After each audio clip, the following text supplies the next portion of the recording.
Hello and good day, grade 8 students. So what we're going to do for today is simply I'm going to give you a short review about our subject on the things that you've done during the first until the fourth week, because during this week you're going to have your examination, first prelim examination. So don't worry, this will be very easy for you to understand. I'll make sure that you can understand almost all of the things that intended for you to learn in order for you to be helped during the examination. So let's start. First up is the kitchen tools and equipment. Very basic. What we're going to do here is we're not going to discuss all the tools and equipments that can be found inside the kitchen. But what we're going to look into is what is the main idea of these two. So if we're going to look at tools are simply hand manipulated, intended to make the cooking process easier, faster, and helps to produce accurate food products. So let's take a look at this statement. To make cooking process easier, faster, and helps to produce accurate food products. Now, tools are being invented again for these following purposes. To make the process easier, and then faster but accurate food products. Now, the tools is a big help inside the kitchen, because try to imagine pag walang tools inside the kitchen, what we're going to use is only our bare hands. So it is really impossible to have a accurate and decent output without the tools. So that's the very basic idea of what is the purpose of the tools. Now we try to look at what is equipment. This is actually electric power devices usually used in commercial cooking industries for massive production of food products. So if you try to look at this one, ang tools kasi usually ginagamit or intended for household kitchen work, mga small pastries, yung lutong bahay, parang ganyan. But when we look at into food industries, this equipment are actually parang upgraded version of tools. That's why it's electric powered to make the cooking a lot faster compared than we're using the tools. And try to look at this one for massive food production. When we're into commercial cooking industries, expected talaga na massive production of food products, meaning pangmaramihan. So if we're going to use tools alone, then we cannot accommodate that massive production of food products. That's why we have our heavy equipments, mixers, we have the blenders, and so on and so forth, oven, to accommodate the massive production of food products.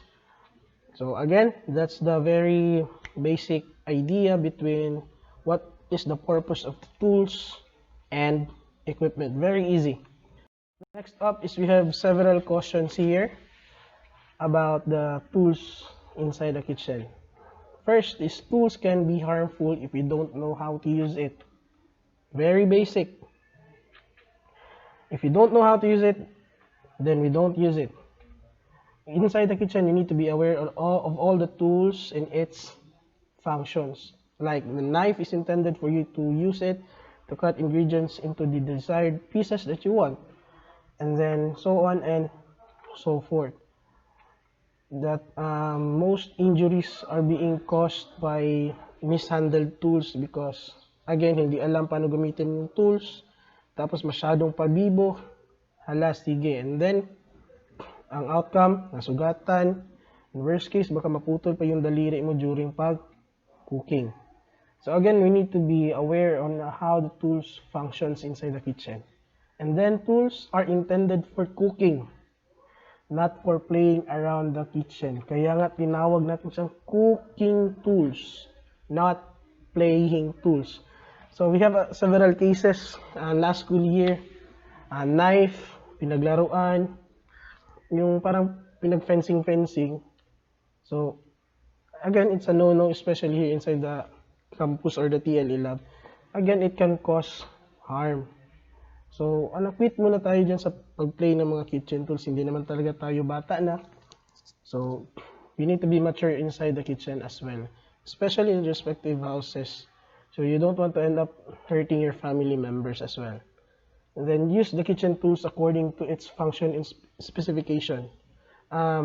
Example, during our cooking activity last school year, there was a group na walang can opener, so ginawa nila gumamit ng kutsilyo. Let's go back to the second statement here. Tools are intended for cooking, not playing around the kitchen. And then itong first statement, then tools can be harmful if you don't know how to use it. So again, a knife is not intended for us to use to open a can. So do you know what happened? So nag-slip yung knife, nahiwa yung kamay. So again, use the kitchen tools according to its function and specification to avoid or to keep us away from danger. Yan lang po. And then tools should be maintained and stored properly. Again, tools should be maintained well. Why do we do that? It is because we need or we should prolong the lifespan of our tools. Because if you're not going to do that, then we will be wasting our money. Gamit ngayon, pabayaan lang until masira. Bili na naman ng bago.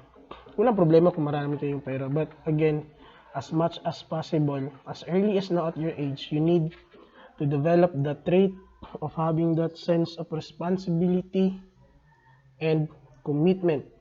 Kayo ang gumamit, kayo ang maghuhugas, kayo ang mag-maintain ng tools. Very basic.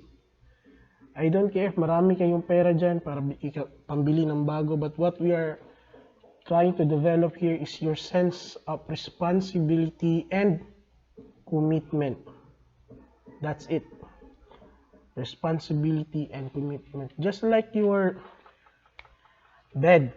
Kayo natulog dyan, then kayo din yung mag-aayos, hindi yung parents niyo. Tama ba? Yes, tamang-tama. And then, it should be stored properly. It is connected here to our last statement that we should keep our kitchen tools away from our children at all times. When we say children, it is a very young age. Tendency kasi psychologically, pag children, it's in their playing stage. Pag makahawak nyo ng tools, obviously, pag paglalaruan yan, makakahawak yan ng knife. Of course, as what is seen in TV, mga animes, cartoons, gagayahin yan, paglalaruan yan. And worst case, baka makadisgrasya pa inside your house. So we should keep away your kitchen tools away from the children at all times. Next up is the classification of tools and equipment. Tools are being classified according to its function, like cutting tools. These are tools used to cut or form ingredients according to its desired uses. Example dyan, knife, peeler, bread knife, cheese grater, so on and so forth. And then mixing tools, of course, very obvious. It is being used to mix two kinds of ingredients, both dry and liquid ingredients. And then measuring tools. Now, when we say measuring, the word measuring is very important in cooking. It is because in cooking, we need to consider the consistency and accuracy of our food products, especially if you're going to engage in food business. Consistency and accuracy is very important. That's why fast food chains are very popular kasi hindi nag-iiba yung lasa ng kanilang food products. Kung anong lasa ngayon, bukas ganun pa rin. It is because they have actually formulated the accurate measurement sa kanilang mga ingredients. Next is equipments. Again, these are the electric power tools used to speed up food preparation. Now, if we're going to take a look at how are we going to store tools, how are we going to keep them, obviously, we need to follow, the best suggestion ko dyan is we need to follow the following classification. We have the cutting tools, mixing tools, measuring tools, and equipments. So that pag naghahanap kayo ng tools, uy, nasan yung kutsilyo? Of course, nandun naka-label cutting tools. You just simply open the cabinet and then all of the cutting tools are placed in there. Then it saves a lot of time instead of mixing all together. Parang naghahanap ka pa sa haystack ng ano dyan. So again, much better to classify all the tools as we're going to store them. Last one is the maintenance of kitchen tools and equipment. Very easy, especially dun sa mga maraming experience sa paghuhugas sa kanilang mga bahay. Salute to you, students. Sa mga hindi dyan tumutulong sa paghuhugas sa kanilang bahay, mag-isip-isip kayo, ayusin nyo yung desisyon nyo sa buhay ninyo. Okay? Okay, here are some points that you need to remember always. Kitchen tools and equipment should be maintained always. Again, always. Because food contamination can be the worst thing that could happen during the food preparation. Yes, it is the worst thing that could happen. Especially pag nasa business kayo. This scenario can actually ruin your business. Or even during sa ano lang, sa family nyo lang. You can actually put the health of your family members in danger. Because if you don't not maintain well the equipments, the germs can actually accumulate and then multiply in the different tools and equipments. Especially when we slice meat and then we do not wash the cutting board, and then tomorrow again we're going to use it. The salmonella can actually live on that cutting board, and then pag niluto, kinain, of course, yan, food contamination will lead to food poisoning as well. I hope that is very clear to you. And then, cleaning, washing, rinsing, and sanitizing must be observed always. Hindi lang yung rinsing, kasi hindi enough yung rinsing. Dapat, as much as possible nga, may sanitizing, sterilizing, ganyan. So that we can always assure the cleanliness of all our kitchen tools and equipment. And of course, to select the right cleaning agent.